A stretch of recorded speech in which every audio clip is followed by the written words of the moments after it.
여기는 전쟁 역사실 2관입니다. 여기는 정묘호란, 병자호란, 조선 후기에 거기부터 일제강점기까지의 모습을 볼 수 있습니다. 여기 들어오면 인조실록에 나오는 문구가 보이죠. 임진왜란이 끝나고 광해군이 왕위에 올랐을 때는 중립외교로 나라가 그래도 위험이 없었는데, 인조가 왕위에 오른 뒤로 후금이라는 나라를 너무 가볍게 생각했던 것 같습니다. 그래서 후금이 나라를 쳐들어오게 되죠. 근데 그 힘을 얻은 후금이 이제 나라가 커졌어요. 그래서 청이라고 이름을 바꾼 뒤에 청태종이 직접 조선을 쳐들어오는데 이걸 병자호란이라고 합니다. 우리는 임진왜란을 겪었으면서도 준비를 또 못하고 있었네요. 아직도 무기는 이 정도 되는 무기인데, 병자호란에서 인조 임금은 남한산성으로 피난을 가게 됩니다. 강화도로 가는 길이 막히자 남한산성으로 가면서 47일간을 여기서 항전하게 되죠. 하지만 결국에는 식량이 다 떨어지고 무기도 떨어지니까 항복을 하게 됩니다. 그래서 청태종한테 이제 삼전도에서 항복을 하게 되는데, 조선은 이제 군신 관계를 맺게 되고 왕자들과 사막사를 인질로 보내게 되죠. 이렇게 준비가 안 돼 있으면 이런 치욕적인 결과가 나오게 되죠. 그래서 이런 국방 체계라든가 또 반성이라든가 이런 거를 남기게 되는데, 병자호란의 군사적 교훈이 있어요. 여기에 오면은. 자, 보세요. 청군의 전투 능력을 오판했어요. 이들은 옛날처럼 수전에는 약하다. 그래서 무조건 무슨 일이 있을 때 정부는 강화도로 피난을 간다, 섬으로 피난을 간다, 이렇게 계획을 세워놓고 있는데, 이제 시대가 흘렀다는 거예요. 이들도 수전에 강하게 되고 본인들이 어떻게 하면 이길 수 있을지 다 군력을 크게 해서 왔기 때문에 피난 계획의 실패, 전력 통합 계획의 실패, 이런 군사적 교훈을 얻게 됩니다. 청에 인질로 끌려갔던 효종이 왕위에 오르게 되면서 이제 효종은 북벌론을 이야기하게 되죠. 청나라를 무찌르기 위해서 조총부대를 운영하게 됩니다. 그러면서 굉장히 열심히 연습을 시켜요. 그러면서 여기에 보면은 조총부대의 훈련 과정을 보여주는 영상이 보입니다.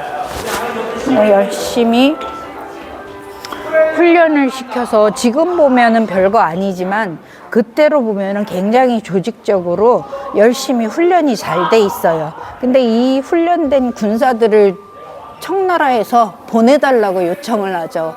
그러면서 러시아를 같이 무찌르게 됩니다. 조총군이 뭉쳐서 러시아군을 무찌르는데 이때 승리를 하게 돼요. 우리가 러시아를 이긴 겁니다. 그래서 이 우수한 전투력을 가진 조총군을 계속 훈련을 시켜서 가지게 됐으면 나중에 일본한테 그렇게 지게 되는 그런 일은 없었을 텐데, 여기서 효종 임금이 돌아가시면서 맥이 끊기게 되죠. 흐지부지 북벌론이 끝나게 됩니다. 여기 보면은 화포 체험을 하는 이런 영상도 있어요.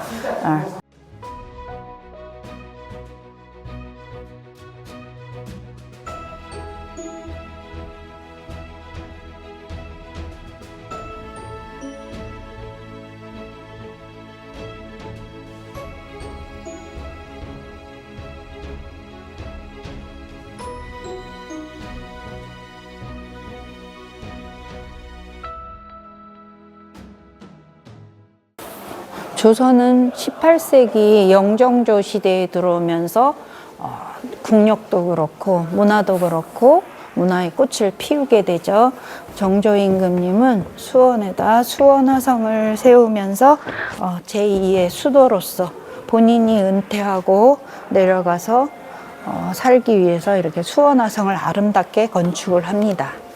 수원화성을 축성하는 데는 2년 9개월이 걸렸다고 하는데, 정약용이라는 걸출한 신하한테 시켰는데 농로라든가 거중기라든가 유연거 같은 거를 개발을 해서 원래 10년이 걸릴 성 축성 기간을 2년 9개월 만에 완성했다고 하지요.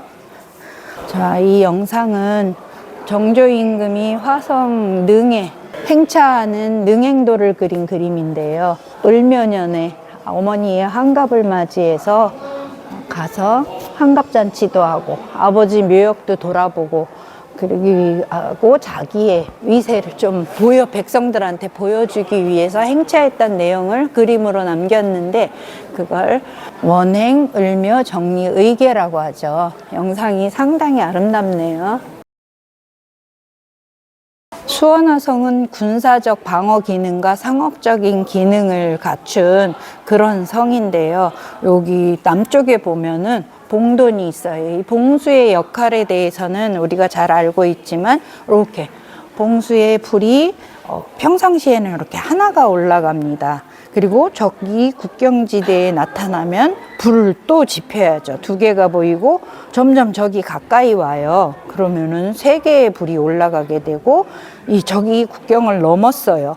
그러면 4개의 불, 그리고 국경을 넘어온 적군과 전투가 한창 벌어지면 5개의 불이 저렇게 다 올라갑니다. 그러면 이게 국경지대에서 계속 서울로 한양으로 오게 됩니다. 한양에는 남산에 봉수대가 있었죠. 남산에 있는 봉수대는 경봉수라 그래서 임금님이 보실 수 있는 곳이에요. 그래서 외적이 침입했을 때는 이게 가장 빠른 통신 수단이었습니다. 19세기로 접어들면서 세계는 변하고 있었어요. 우리나라는 영종조 시대가 끝나면서 나라가 힘이 점점 약해지고 이런 양반들이 권력을 쥐게 되면서 대비를 안 하고 있었는데, 19세기는 제국주의 시대가 도래하게 됩니다.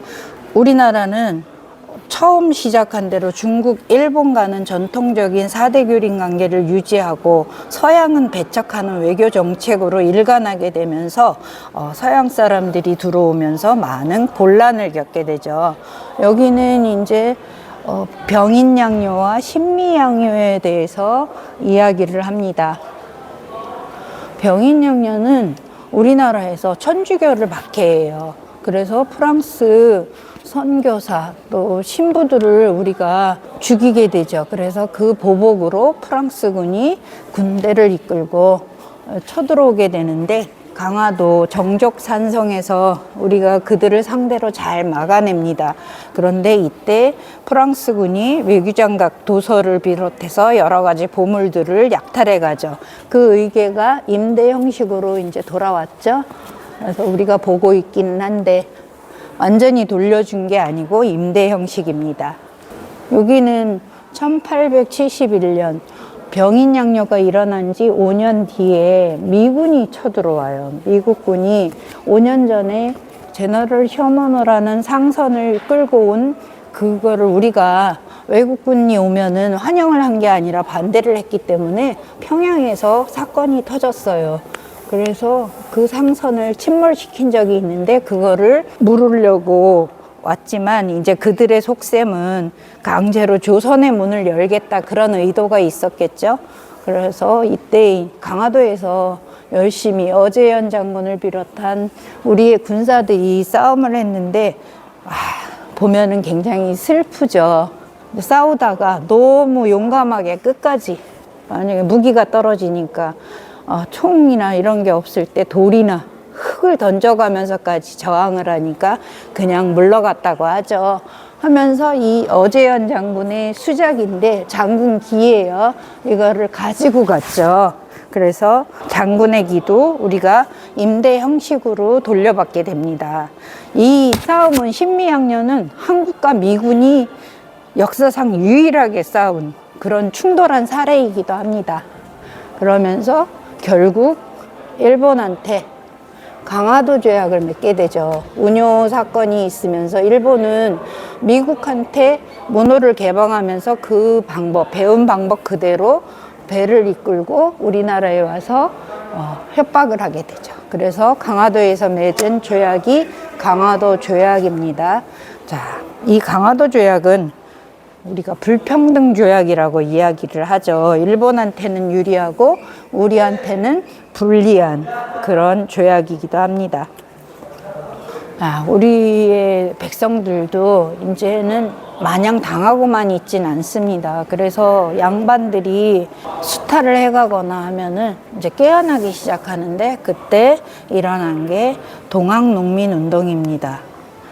고부군수 조병갑의 수탈로 백성들이 동학의 접장이었던 전봉준과 농민들이 반란을 일으켰어요. 그런데 조선 정부는 평화적으로 막을 생각을 안 하고 외세의 힘을 빌려서 이걸 막아내려고 합니다. 급한 일이 있을 때마다 청나라를 불러들이니까 또 거기에 일본군까지 따라와서 결국에는 동학농민군이 전멸을 하게 되지요.